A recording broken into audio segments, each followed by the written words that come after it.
Hi friends, आज देसी माछ को आंबुल देकी झोल करवा केमती कौन मु रांधिबी आपन सह शेयर करी।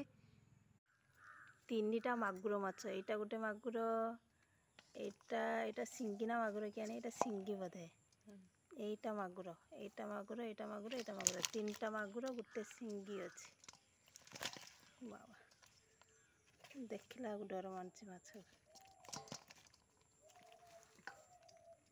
लुण हल्दी गुड़े नहीं, माछ को भल भाव में लुण हल्दी देकी गुड़े नहीं। एबे तेल गरम हो गलानी, एबे माछ को भाजिबा।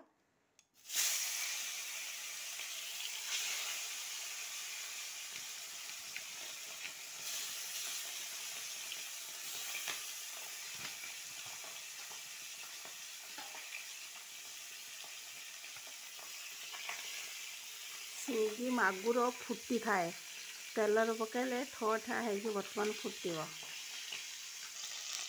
एमती भाव में सबू माछ को भाजी नवा। पियाज, अदा, रसुण, जीरा, सोरिष, सुखिला लंका, टमाटो सब देकी ताकू भल भाव में चिकन करके बाटी आने। आलू भजा कंप्लीट हो गला। एबे मसला कषिबा। तेल गरम हो गलानी, पियाज देदेबा।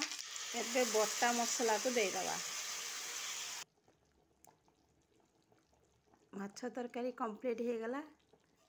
तो फ्रेंड्स, आपण माने जानि पारथिबे केते टेस्टी हेतिबो। सिंगी मागुर कौ माछर आंबुल आलू देकी झोल हेछि, तो केते टेस्टी हेतिबो आपण माने देखिके जानि पारथिबे। रहिली, बाय, जय जगन्नाथ।